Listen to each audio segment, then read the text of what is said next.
effectivement l'omnipotence. Quand j'ai décidé de faire ça, en fait, j'ai pris la liste de tous les systèmes de défense qui existent. Et puis, j'ai décidé de les travailler, de regarder de plus près à quoi ça sert. Et quand j'ai vu omnipotent, j'ai hésité à le prendre. Je me suis dit, qu'est-ce que c'est que ce truc? Ça ne nous concerne pas du tout. Pour moi, omnipotence a un lien avec Dieu. Et c'est vrai d'ailleurs que l'omnipotence de Dieu, c'est un grand débat pour beaucoup de personnes. Pour ceux qui croient en Dieu, c'est tout à fait évident que Dieu est omnipotent et tout puissant, puisqu'on pourrait le dire ça comme ça aussi. Pour ceux qui ne croient pas en Dieu, ils ont la preuve que Dieu n'est pas omnipotent, puisque il accepte qu'il y ait des gens qui souffrent sur cette terre, il accepte qu'il y ait des choses horribles qui se passent, il serait capable de transformer tout et il le fait pas. Donc, c'est très utile c'est une discussion très courante entre les croyants et les non-croyants. On pourrait faire un cours entier sur l'omnipotence de ce point de vue. Ça ne va pas être l'objet de ce midi, mais en tout cas, c'est quelque chose qui est intéressant à regarder, les arguments d'un côté et de l'autre. Nous, on va parler vraiment de l'omnipotence pour les êtres humains ordinaires comme nous, qui pouvons souffrir à des moments de ce système de défense, à travers ce système de défense. Et pour commencer, on va regarder d'où ça vient. Parce que, comme tous les systèmes de défense, il y a toujours une origine. Ça vient pas comme ça par hasard. Il y a quelque chose qui se passe dans notre histoire qui fait qu'à un moment donné, on installe un système de défense. C'est une façon de gérer une difficulté, une souffrance que nous avons vécue et qu'on ne sait pas gérer autrement qu'en installant cette façon de faire. On en a vu déjà un certain nombre. On a vu qu'il y en a même qui s'accumulent. On peut en avoir plusieurs en même temps. Et puis celui-là, c'en est un parmi beaucoup d'autres. Donc, on pourrait dire la définition, c'est le pouvoir de décision absolu. C'est la définition un peu dictionnaire. Et en psychanalyse, puisque c'est plutôt ça qui nous intéresse, nous, c'est la toute-puissance qui est attribuée à certains fantasmes très primitifs de l'enfant. Donc, on ne peut pas parler de toute-puissance et d'omnipotence sans parler de l'enfant, que nous avons tous été. Et donc, j'ai retrouvé un petit peu quelque chose de l'histoire de l'enfant que j'ai envie de partager avec vous pour que vous compreniez d'où ça vient, ce système de défense-là. Donc, je vous propose de visualiser le bébé que vous avez été, qu'on a tous été, le bébé tout petit, le nourrisson que nous avons tous été. Donc, nous sommes tous sortis du ventre de notre mère, dans lequel nous n'avons connu jusqu'à présent que la tiédeur, la chaleur, la pénombre, les sons feutrés et la satiété. Il n'y avait pas dans le ventre de notre mère de frustration et de manque. On était bien au chaud, là, tranquille. Et pour la plupart d'entre nous, c'est pas le cas pour tout le monde, mais pour la plupart des humains, c'est un moment qui est doux, une situation qui est douce et confortable et très agréable. Et puis soudain, alors au moment de la naissance, nous sommes arrivés dans un monde aveuglant, assourdissant pour un bébé, c'est assourdissant, et surtout, et ça c'est le plus important, totalement inconnu, mais totalement inconnu. Et nous allons découvrir à ce moment-là des sensations que nous n'avons jamais eues avant, comme le froid, par exemple, la faim, la douleur, sans avoir aucune idée ni aucun moyen d'aucune sorte pour y remédier. C'est-à-dire un état d'impuissance absolue. Et donc, nous sommes à ce moment-là totalement, absolument, complètement dépendants. Mais sans avoir conscience de l'être d'ailleurs, puisqu'il n'y a pas de mots, il y a rien qui puisse nous-mêmes nous laisser imaginer. C'est une sensation physique, c'est un état, on peut dire, de dépendance qui était terriblement angoissant. Et c'est ça qu'il faut se représenter pour comprendre ce qui se passe à ce moment-là chez le nourrisson que nous avons été. C'est la totale ignorance du monde dans lequel nous arrivons. On peux le comprendre, ça. On arrive d'un monde, on arrive dans un autre, et on sait rien. Et donc, on peut tout imaginer à partir de là quand on comprend pas. Et pour contrebalancer ces vécus de dépendance, de détresse, on pourrait dire, ou de vulnérabilité, le bébé se réfugie dans une illusion de toute puissance qui va le protéger de sa terreur, puisque pour ceux qui ont vécu ça en rebirth, ils le savent, sa terreur de l'abandon. Et on appelait ça donc la toute-puissance du nourrisson. Qu'est-ce que ça signifie? Eh bien, le nouveau-né ne réalise pas du tout que sa mère ou la personne qui s'occupe de lui est un être séparé. Il le sait pas, hein, qui est doué d'une vie et d'une volonté propre. Forcément, chaque fois qu'il a faim, elle le nourrit. Normalement, ça se passe comme ça. Quand il a froid, elle lui enfile un petit pull ou des petites chaussettes. S'il pleure, elle le berce. Il s'imagine donc, quand j'y imaginais, c'est pas le bon mot, mais je ne sais pas quel autre mot dire, que sa mère et lui ne font qu'un. Et donc, il a suffi qu'il ait faim, qu'une sensation de faim arrive, pour que tout d'un coup, il y ait un sein qui arrive plein de lait, ou un biberon de temps en temps, mais l'idéal, c'est un sein, bien sûr, qui vient là apaiser cette faim. Donc, dès qu'il y a un besoin, tout de suite, il y a quelqu'un, normalement, qui vient satisfaire ce besoin. Et donc, le bébé n'a aucune idée de ça. Et il est dépendant de la décision que la mère prend de nourrir cet enfant. Et pendant toute une période, pendant qu'il est coincé dans son berceau, on va dire au moins les 3 premiers mois, il a un besoin vital que ça se passe comme ça. C'est là que c'est très important à comprendre, hein. La toute-puissance de l'enfant, c'est la pensée magique. J'ai faim, j'hallucine le sein de ma mère et le lait coule dans ma bouche. Presque tout de suite. Et il est vital que ça se passe comme ça dans les 3 premiers mois.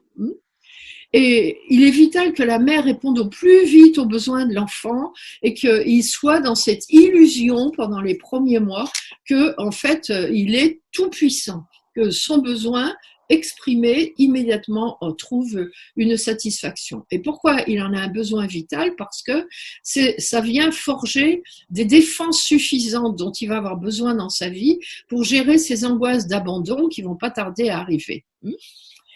Et qu'est-ce qui se passe après?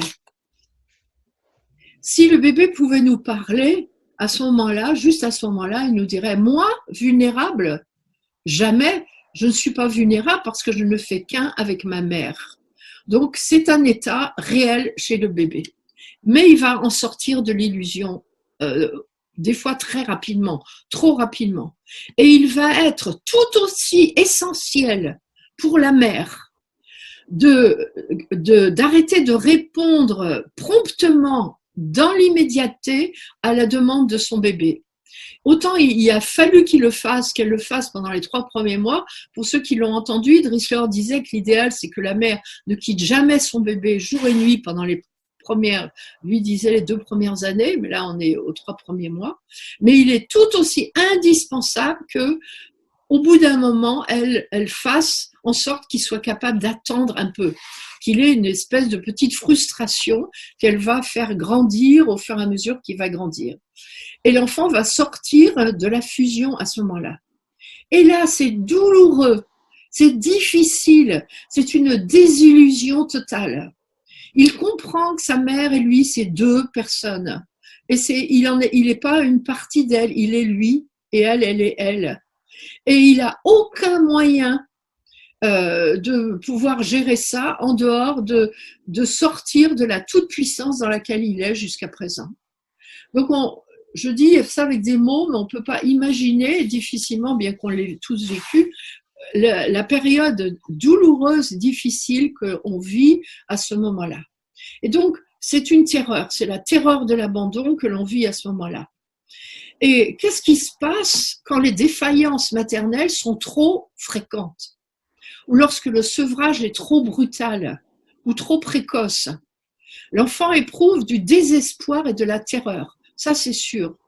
Et comme ce n'est pas tenable du tout de vivre avec cet état, naturellement, il essaye de retrouver cette mère qu'il a perdue. Et le bébé imagine sa présence. Il hallucine sa présence pour retrouver des sensations que ça lui procurait autrefois. Et il y a à ce moment-là une confusion entre sa réalité intérieure et la réalité extérieure. C'est une pure illusion, mais le bébé est obligé de passer par cet état-là. Et cette confusion entre intérieur et extérieur va s'ancrer dans la psyché de l'enfant et va grandir avec elle et va donner ce système de défense qu'on va voir, l'omnipotence. Et il va devenir un adulte tout puissant. Bien sûr, dans la réalité quotidienne, on a tous vécu à des degrés divers des biberons qui ne sont pas venus tout de suite, hein, ou des seins qui ne sont pas arrivés immédiatement. Hein, et nous gardons tous des traces de cette illusion de toute puissance. Mais ce qui caractérise ça chez l'adulte, c'est la fragilité que ça va déclencher chez la personne et comment ça va se traduire dans sa vie.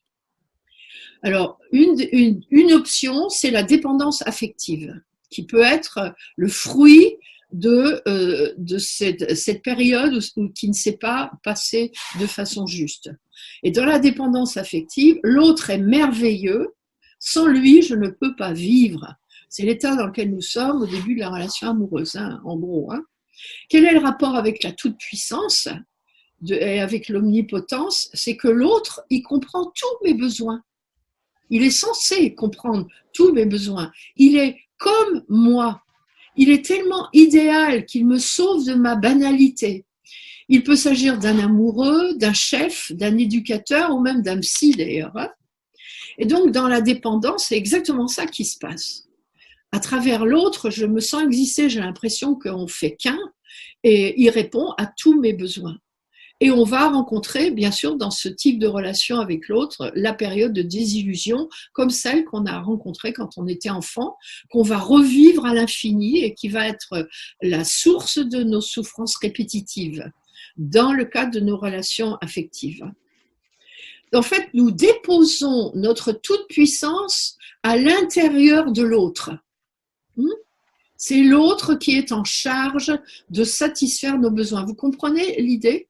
C'est ça dans la dépendance. On peut bien comprendre que c'est pas possible. Ça va mal se finir cette histoire, hein, mais ça se finit toujours mal d'ailleurs. Hein. Et après, il y a l'indépendance totale, qui est une autre façon de traiter ou d'installer dans sa vie l'omnipotence.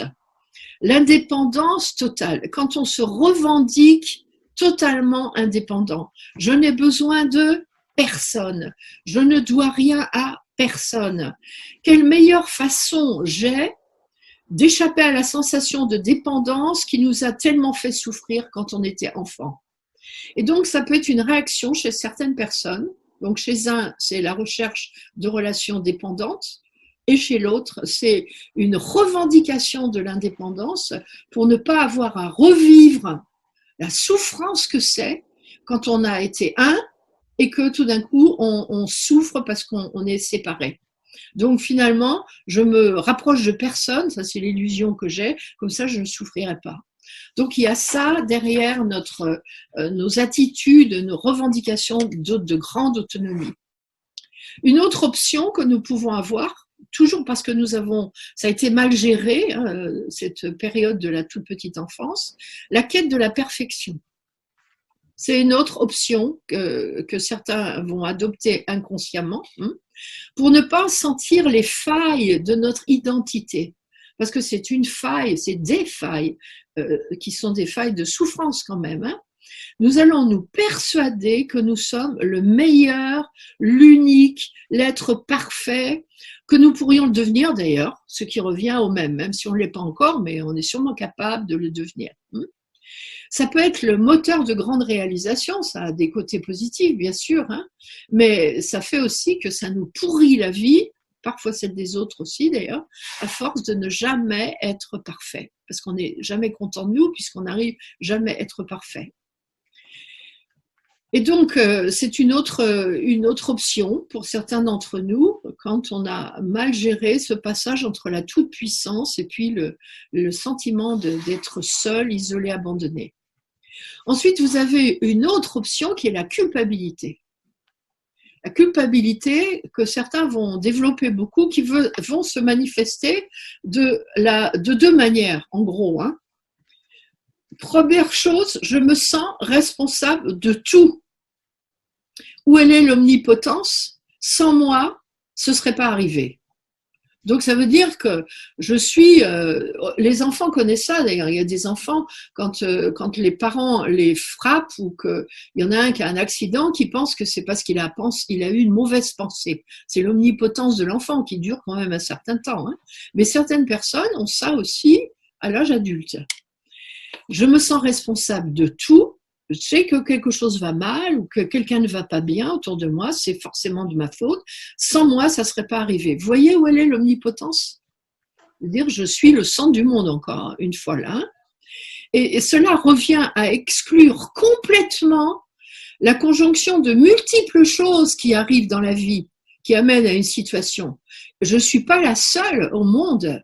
Il y a plein d'aspects. Il y a les éléments karmiques, les éléments psychologiques, il y a tous les autres aspects qui n'ont rien à voir avec moi. Et si j'ai un petit quelque chose à voir avec ce qui se passe, c'est un petit peu, mais pas tout.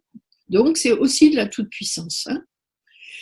Et ensuite, j'ai aussi la culpabilité quand je pense, si je m'y étais prise autrement, ça ne serait jamais arrivé. Et ça, c'est pas quelque chose d'extraordinaire, c'est même courant. Je suis même sûre que c'est une phrase que vous êtes dite de temps en temps. Si j'avais pas fait ça, ça serait passé autrement. Qu'est-ce que j'en sais, quoi?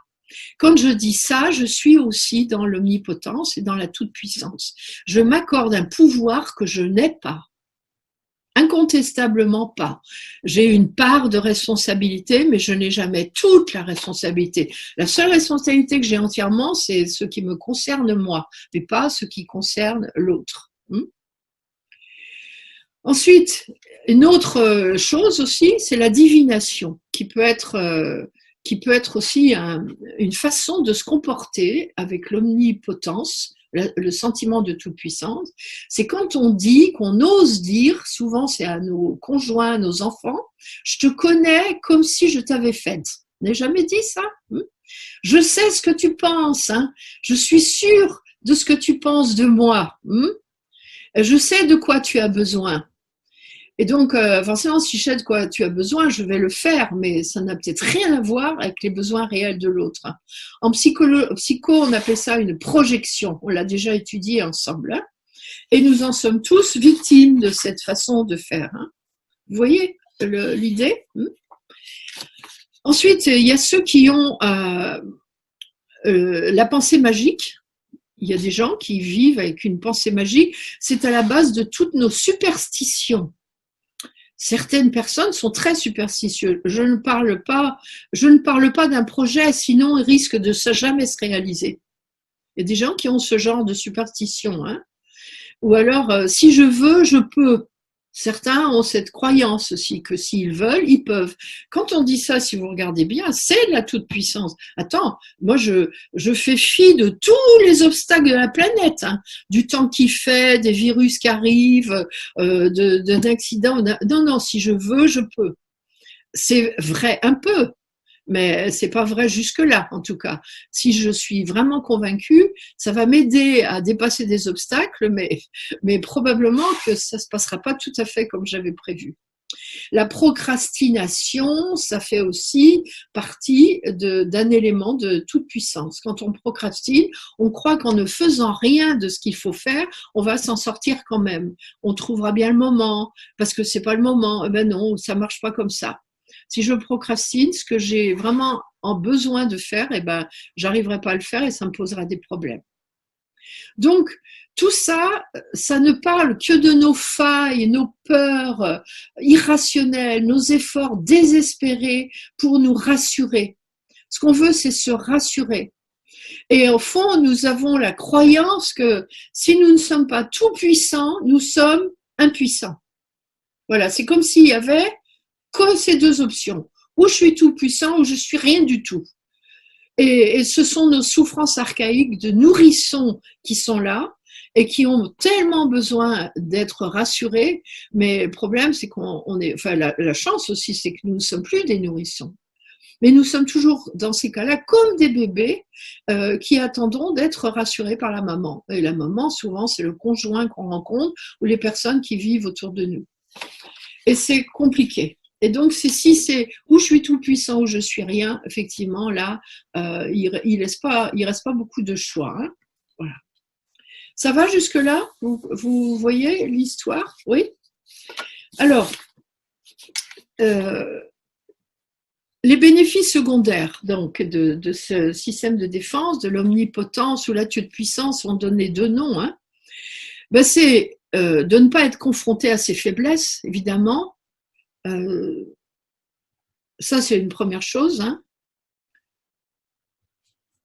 C'est d'éviter d'être fixé sur ses problèmes, parce que dans ces cas-là, ben, on ne s'attarde pas sur les problèmes. Et surtout d'éviter de travailler sur nous, puisqu'encore une fois, quand un système de défense, on n'est pas capable de le voir à l'œuvre, eh bien, on ne peut pas faire le travail si précieux que nous souhaitons tous ici, en principe, faire sur nous-mêmes.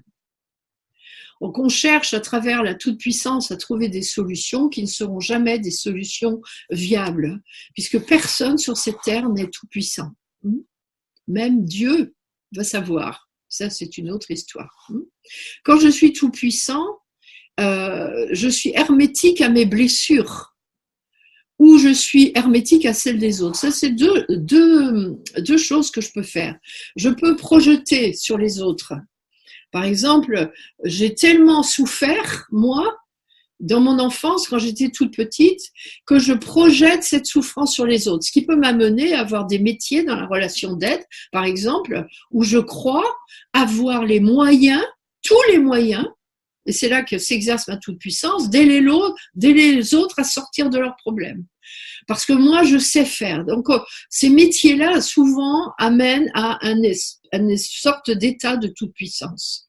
Ou alors, à l'inverse, j'ai tellement souffert de ce qui s'est passé au moment de ma toute petite enfance, que je suis hermétique à mes souffrances, je ne veux pas, je les ai refoulées complètement, donc en ça j'ai utilisé un autre système de défense, et donc du coup je ne m'intéresse pas du tout à celle des autres. Donc ça fait de moi quelqu'un de froid, d'indifférent, qui n'arrive pas à être touché par la souffrance des autres, ni des adultes, ni des enfants, ni des animaux, ni de personnes.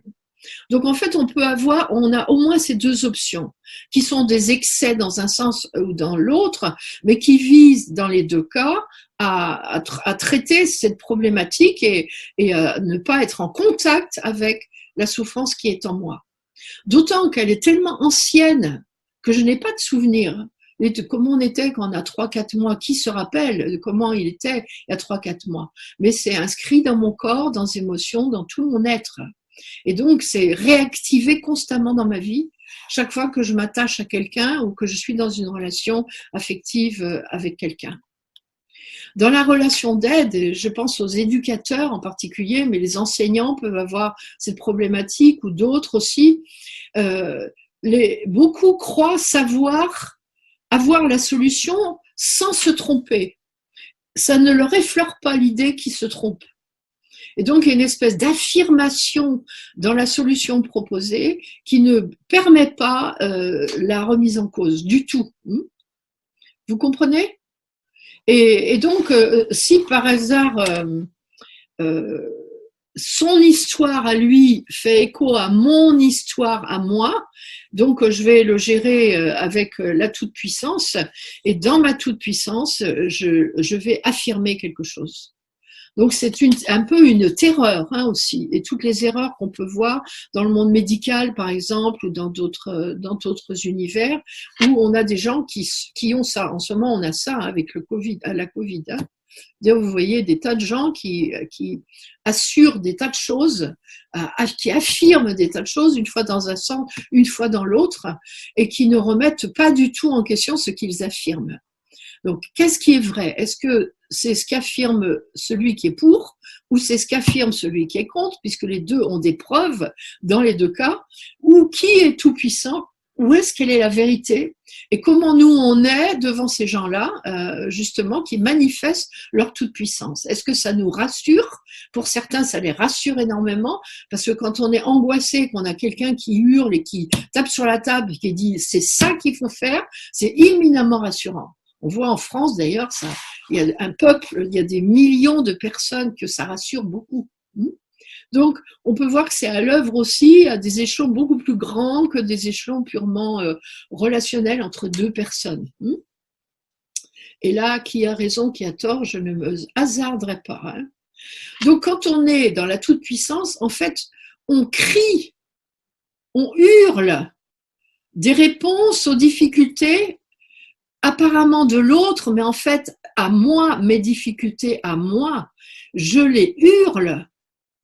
Et c'est ça qu'il faut comprendre. Et plus c'est affirmé avec force, et quelquefois au risque de sa propre vie, parce que dans le forme de militantisme, par exemple, ça va jusqu'à perdre la vie quand même. Eh bien, c'est perdre la vie, mais c'est aussi, en fait, c'est pour l'autre, mais évidemment, mais c'est d'abord, et ça je le sais pas, c'est d'abord pour moi. Et sans le savoir. Bien sûr que c'est sans le savoir. Il est certain que la toute-puissance ou l'omniscience, l'omnipotence plutôt, c'est un bouclier. C'est comme un bouclier, une fuite. Je me protège de l'autre. D'ailleurs, l'autre, mes amis, il est dangereux. Hein, c'est un rival. Il est très menaçant pour moi quand il remet en question ma toute-puissance. Et qu'est-ce que c'est difficile d'accepter que les autres me remettent en question quand je suis dans la toute-puissance. Vous vous rendez compte le risque qu'il y a? Et donc, plus quelqu'un est dans l'omnipotence comme ça, et plus il a des difficultés à accepter les remises en question. Que quelqu'un vienne le titiller à l'endroit où il y a une petite faille. Ça peut le mettre en colère. Et pourquoi ça le met en colère? Parce qu'il y a le risque de toucher à la fragilité qui est derrière. Et ça, c'est trop. De se rendre vulnérable, dont on sait que c'est un des plus grands courages, hein, d'accepter d'être vulnérable, mais c'est trop. Donc, vous allez voir des gens qui sont dans la toute-puissance et qui vont se mettre à être violents quand on leur dit qu'ils ont tort, ou qu'on veut leur prouver, ou que vous avez deux tout-puissants qui ont deux idées différentes, ben, ils peuvent en venir aux mains, hein, ils peuvent s'entretuer comme ça. Hein. Surtout, tu touches pas à ma douleur. Je veux garder cette image de moi de toute puissance. Donc, il y a des couches à notre bouclier. Hein, c'est comme le derme, l'épiderme, l'hypoderme et les différents dermes. Hein. Les couches, ça peut être quoi? Ça peut être le statut social qu'on a. Donc, si j'ai un statut social, quelqu'un qui a une certaine, un pignon sur rue, reconnu d'une façon ou d'une autre, c'est une manière, ça c'est le derme. C'est la couche extérieure. Ça me protège un peu. C'est pas pareil d'être comme ça ou d'être un ouvrier sur une chaîne de production. Sauf à être responsable syndical. À ce moment-là, j'arrive à trouver une solution. Hein. Ou je me venge à la maison en étant quelqu'un de super agressif. Mais bon, il y a toujours moyen de moyenner. Mais là, le statut qu'on a à l'extérieur peut être déjà le derme. Le statut, ça peut être le statut de parent. Je suis ton père. Je suis ta mère, et si je suis ton père, tu m'obéis. Le père tout puissant, ça existe aussi, hein, ou qui se croit l'être, hein, qui probablement a eu à subir un père du même style d'ailleurs. Hein. Et donc, ensuite, par-dessous ce derme, il va y avoir un discours rigide, pas ouvert, sans confiance. On fait confiance à personne, il vérifie comme ça. Et puis dans la couche encore plus profonde, eh bien, se cachent les souffrances, les frustrations, les blessures et les interrogations. Vous voyez ça? C'est important de comprendre, ça permet de comprendre les réactions de certaines personnes aussi, quand même. Hein, voilà. Mais ces trois couches, elles sont en interdépendance, elles ne sont pas isolées l'une de l'autre, elles sont tout le temps en mouvement et elles s'entretiennent les unes les autres. Hein. Et c'est normal comme ça. Et si quelqu'un me titille et vient remettre en question mon omnipotence ou ma toute-puissance, c'est pas acceptable et supportable. Alors qu'est-ce que je fais? Eh bien, je joue à des jeux de persécuteurs, hein, et c'est les autres qui sont des cons. Les autres ne comprennent rien, c'est des abrutis. Je vais les descendre. En fonction du statut qu'on a, en ce moment, on assiste à ces bagarres-là, d'idées, à coups de discours politiques ou autres. Hein. Et donc, c'est, comment dire, comment je me défends? En accusant l'autre, en allant le pointer là où justement il a une faille. Là où il a une faille, à un endroit ou un autre de sa vie. Ah là, tu as une faille. Tu me dis quelque chose qui semble être une vérité et regarde là, à cet endroit-là, tu te plantes. Là, on est dans des jeux psychologiques de persécuteurs non-stop, hein, entre personnes qui sont, puisque ça existe, hein, des gens qui vivent entre eux comme ça. Hein. Dans la mafia, il n'y a qu'un parrain, vous allez me dire. Hein. Il n'y en a pas deux, mais dans d'autres milieux, en tout cas dans le monde politique, il y en a plusieurs. Voilà, ça c'est aussi une chose. Alors, il y a quelques exemples qu'on peut trouver. Hein. Saddam Hussein, par exemple, il a tué toute sa famille, qui était une menace pour sa toute-puissance. Il y a d'ailleurs c'est Zeus qui a fait ça aussi, hein, qui a tué tous les enfants qui naissaient, juste réussi à en faire. C'est Zeus ou c'est oui, je crois que c'est Zeus. Donc Saddam Hussein a tué tout le monde. Et d'ailleurs, la personne qui est toute puissante, elle n'a pas d'autre choix que de tuer tous ceux qui sont autour, de les éliminer parce qu'ils menacent la toute puissance. On peut le voir au niveau à des tas de niveaux, ça. Hein. Éliminer les autres, c'est je m'entoure que de gens faibles qui ne risquent pas de toucher à mon pouvoir et je les vire dès qu'il y en a un qui prend un peu trop de place ou qui risquerait de remettre en cause ma toute puissance. Alors aujourd'hui, oui, d'autres exemples encore, les militaires. Les militaires, ils connaissent l'aveuglement des hauts commandements avec leurs conséquences. Les militaires qui sont sur le terrain, ceux qui sont les chairs à canon, là, hein, ils savent ce que c'est. Quand c'est eux qui doivent encaisser ou qui doivent assumer les décisions qui sont liées à la toute-puissance de ceux qui sont au-dessus. Dans les publicités aujourd'hui, c'est ça partout. La toute-puissance dans laquelle on est quand on a une belle bagnole, quand on a de l'argent, quand on est une belle fille, un beau garçon avec des muscles ou je sais pas quoi. Si vous regardez les publicités, je veux dire, c'est de ça dont il est question. Comme si ça ouvrait la porte à tout.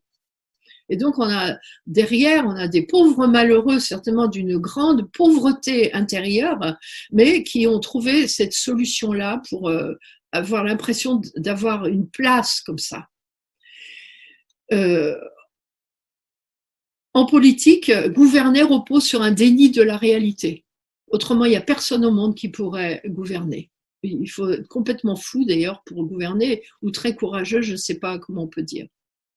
Donc aujourd'hui, ce que je voudrais vous dire, qui m'inquiète à moi beaucoup, et certainement peut-être vous aussi, c'est l'état de nos enfants à nous. Nos enfants à nous qui sont passés, tout comme nous, par ces étapes de la toute petite enfance. Mais aujourd'hui, nos enfants, les parents, laissent faire les enfants. Cette étape dans laquelle la frustration est un passage obligé pour arriver à trouver de la force en soi, eh bien, ce passage, il est de moins en moins présent. Les enfants, ils ont tous les droits. On les appelle d'ailleurs aujourd'hui les enfants rois. Bien sûr, Idriss leur appelait ça les enfants Dieu, les tout petits, dans le sens où il fallait vraiment justement prendre soin d'eux pendant les premiers mois, de façon continue, de moindre de leurs besoins, pour qu'ils arrivent à passer ensuite à la deuxième phase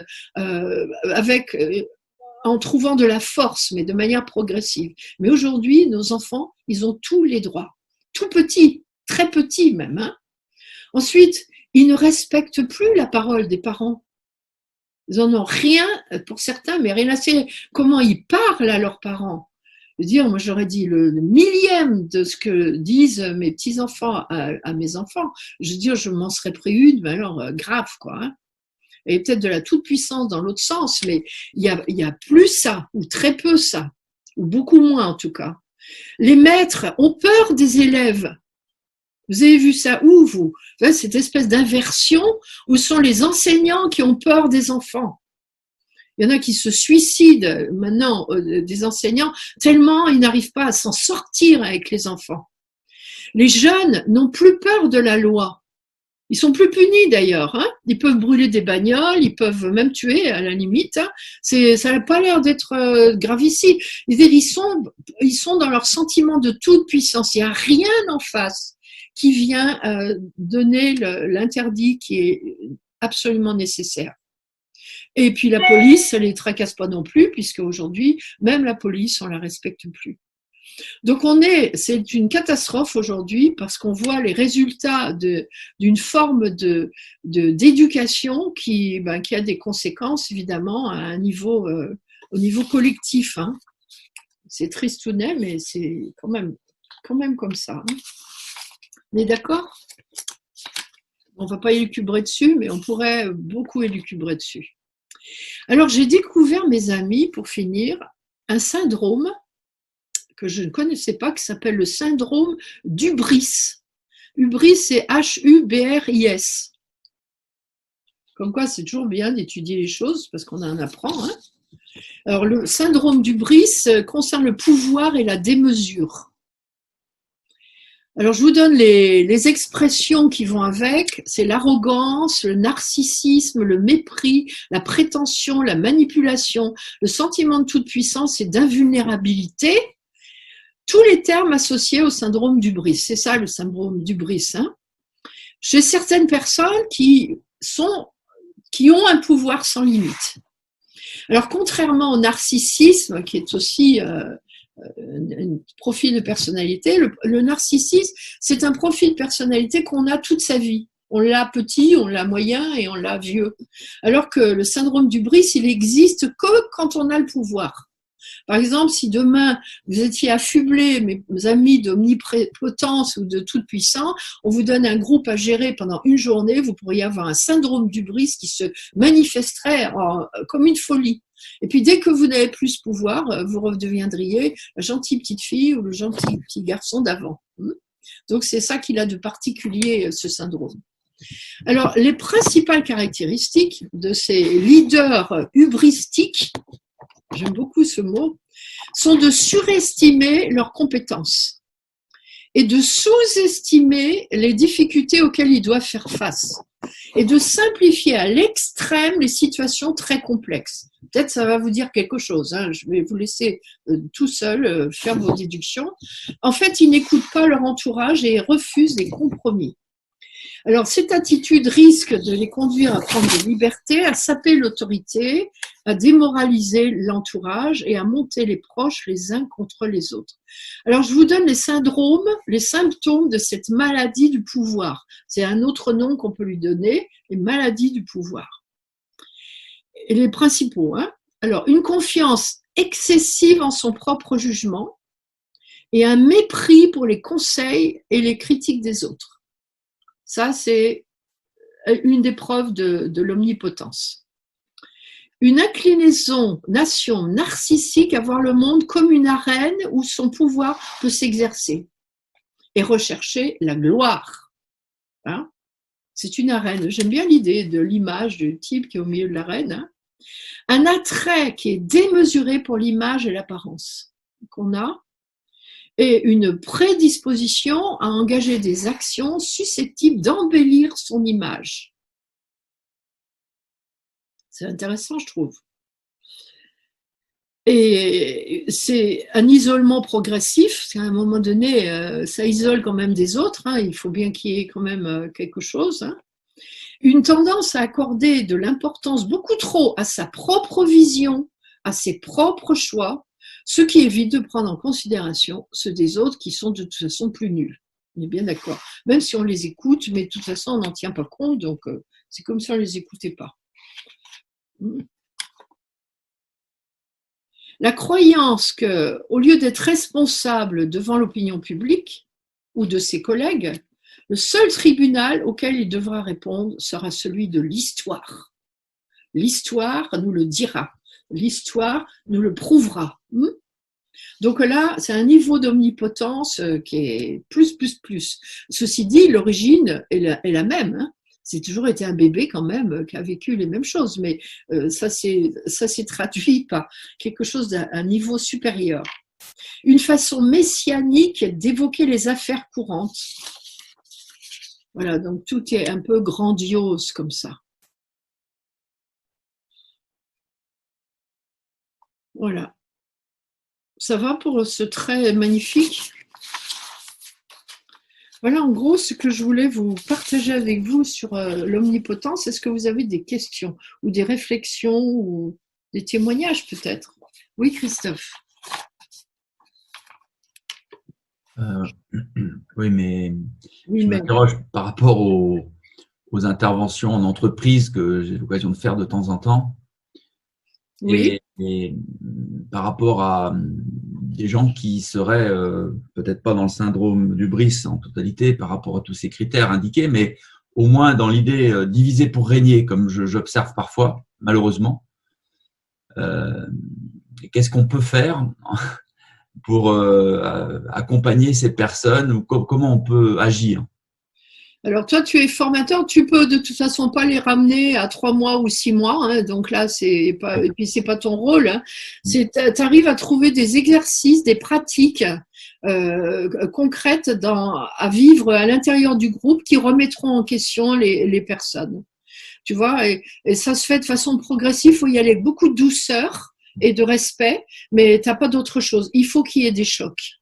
Ah oui, il faut les mettre dans la Ah, situation où ils se rendent compte par eux-mêmes, peut-être. de toute façon, tu sais, quand tu as un bouclier énorme comme ça, qui est proportionnel à la souffrance qu'il y a dedans, tu laisses pas quelqu'un t'en approcher comme ça. Il faut vraiment qu'il y ait un choc.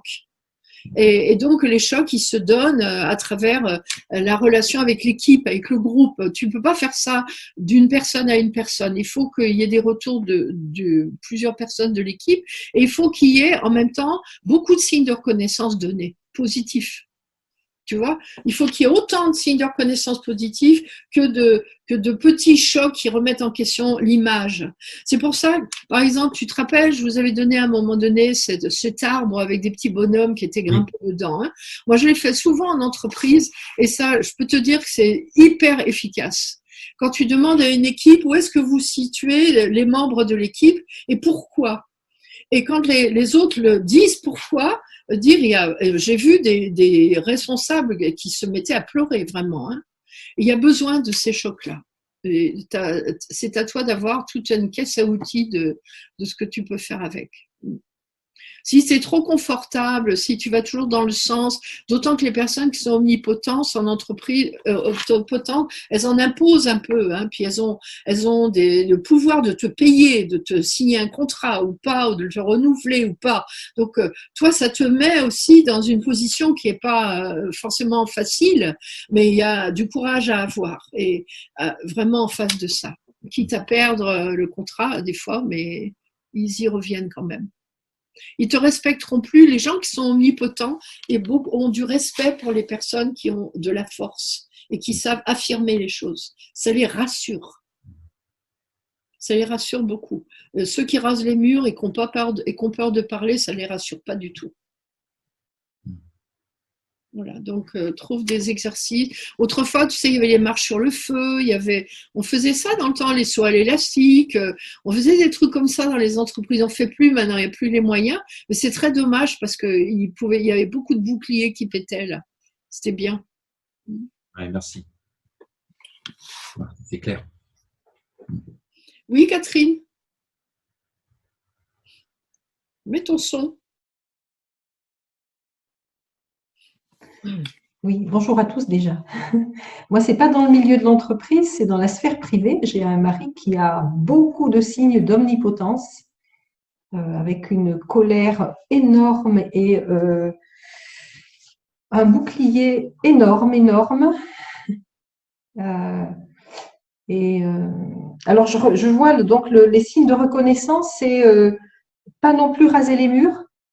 Donc, parler, mais parler, ça va souvent dans l'affrontement stérile.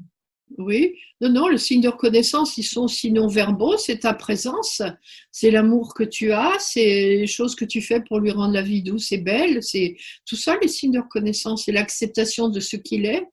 Et quand c'est le bon moment, des moments où il baisse un peu la garde, des moments de tendresse, des moments d'intimité où il est capable d'entendre, il faut bien les choisir les moments, hein, je peux te dire. Hein. C'est pas sur rendez-vous hein, le moment. Hein.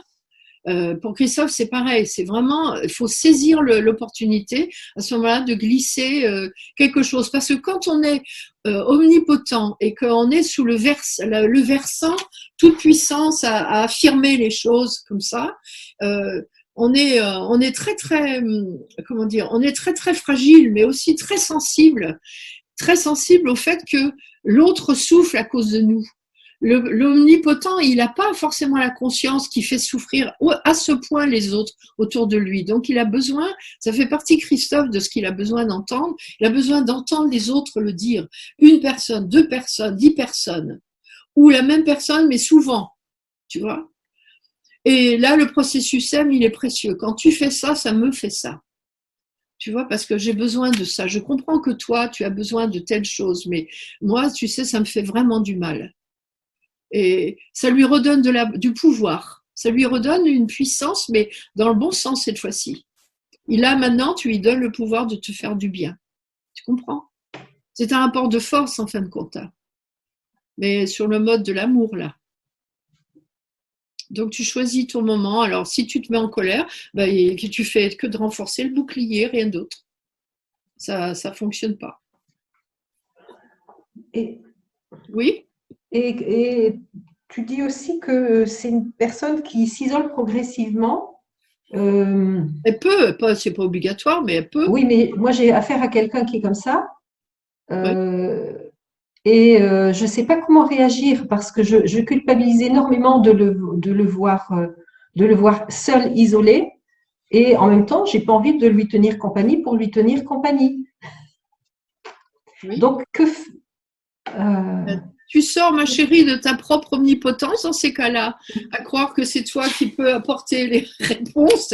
Laisse-le vivre. Laisse-le vivre. Parce que tu vois ce que tu dis, c'est intéressant parce que tu aurais le pouvoir, toi, à la fois de lui faire du mal ou de lui faire du bien. Non, tu n'as pas ce pouvoir du tout.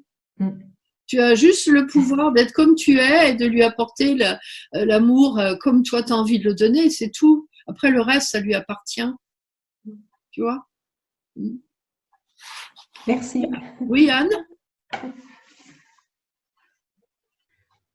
Oui, par rapport à cette tendance à l'isolement, est-ce que quand on commence à se confronter à ces idées ou à dire qu'on n'est pas forcément d'accord, est-ce que à ce moment-là, ces personnes peuvent rentrer justement dans une forme d'isolement ou se couper parce qu'on n'est plus d'accord avec, en fait? Tout à fait, c'est souvent ce qui se passe. Ça coupe la relation parce qu'il y a danger. Rappelle-toi, il y a danger d'être remis en question, donc il y a fragilité.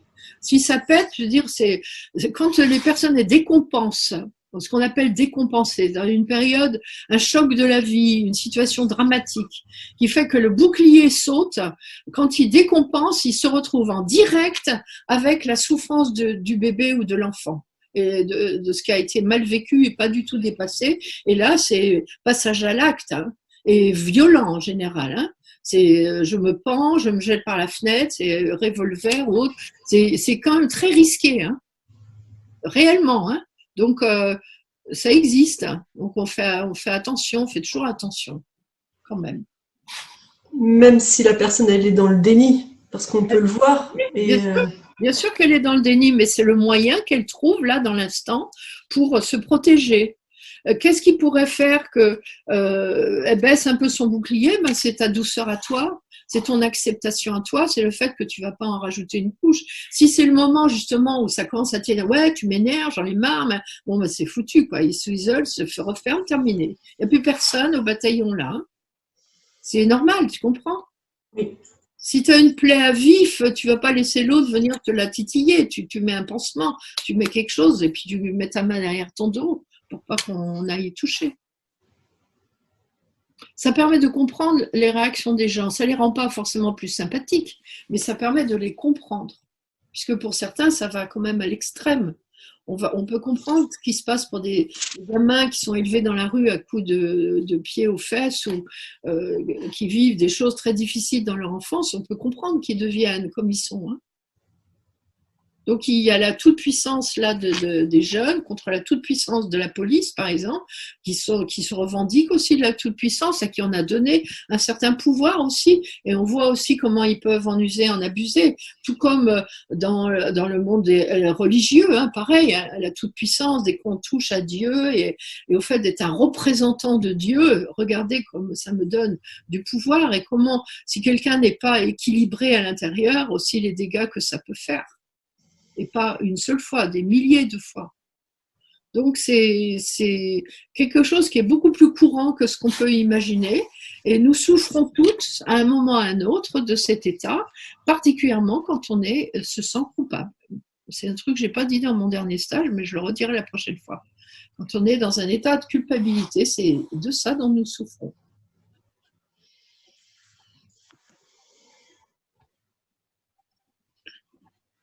Voilà. Une autre question? Oui, Patricia? Oui, par rapport aux religieux, l'inquisition religieuse qu'il y a eu à une certaine époque, elle y est, cette omnipotence aussi. Ah bah évidemment, oui, tout à fait. Et en plus, je suis persuadée que les prêtres qui brûlaient les filles sur les bûchers étaient absolument sûrs de leur bon droit. J'en suis sûre. Il y avait sûrement des types tordus autrement, mais il y en a certainement qui étaient sûrs.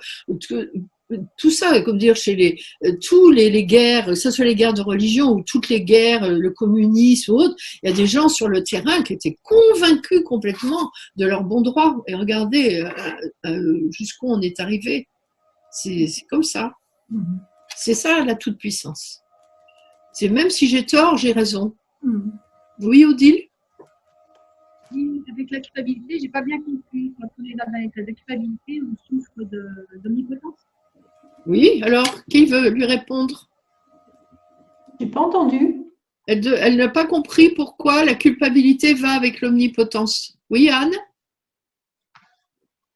Si je me sens coupable ou responsable de tout, ça veut dire que j'ai le pouvoir sur toutes les choses, et c'est pas le cas. Exactement. C'est qu'on oublie qu'il y a plusieurs aspects, ou dire que oui, comme tu disais tout à l'heure, si je m'y étais prise autrement, ça se serait passé différemment. Mais on ne sait même pas comment ça se serait passé. Tout à fait. Tout à fait. Il y a des petits qui ont 6, 7 ans et qui sont sûrs que si leurs parents se séparent, c'est parce qu'ils ont été vilains, par exemple. C'est de l'omnipotence. Hein. Et le problème, c'est que ça va leur rester toute leur vie. Il ne faut pas croire que ça va s'arrêter quand ils vont avoir 10 ans, 11 ans. Ça dure, cette histoire. Et nous avons tous été des enfants comme ça. Alors, il n'est pas possible d'être une mère parfaite. Et d'ailleurs, il y a, je ne sais plus lequel c'est, le psychanalyste qui parle de mère, je crois que c'est Winnicott, qui parle de mère suffisamment bonne. Et il n'est pas question d'être une mère parfaite, puisque ça serait être omnipotent. Personne n'est une mère parfaite. Il n'est même pas question de ça. Il n'est pas question de dire il y aura une façon qui serait parfaite et une façon qui ne l'est pas. Évidemment, non. Mais il est question d'une mère suffisamment bonne. C'est-à-dire suffisamment bonne pour, dans ce passage qui est tellement délicat, eh bien, dans l'enfance, là, d'avoir fait le maximum de ce qu'elle était capable de faire, en sachant qu'elle n'est pas toute puissante non plus, qu'il y a aussi autour d'elle d'autres gens, il y a aussi un père accessoirement, pas toujours, mais quand même souvent. Donc, être une mère suffisamment bonne. Voilà. Et il y a des mères qui n'ont pas pu être suffisamment bonnes parce que elles ne pouvaient pas, intérieurement ou extérieurement, ou elles ne savaient pas faire, ou peu importe, hein. C'est la vie. Mais ce n'est pas pour autant qu'elles en sont coupables, puisqu'il y a des tas d'éléments qui font que ça nous est arrivé, y compris des éléments karmiques. Oui, Catherine?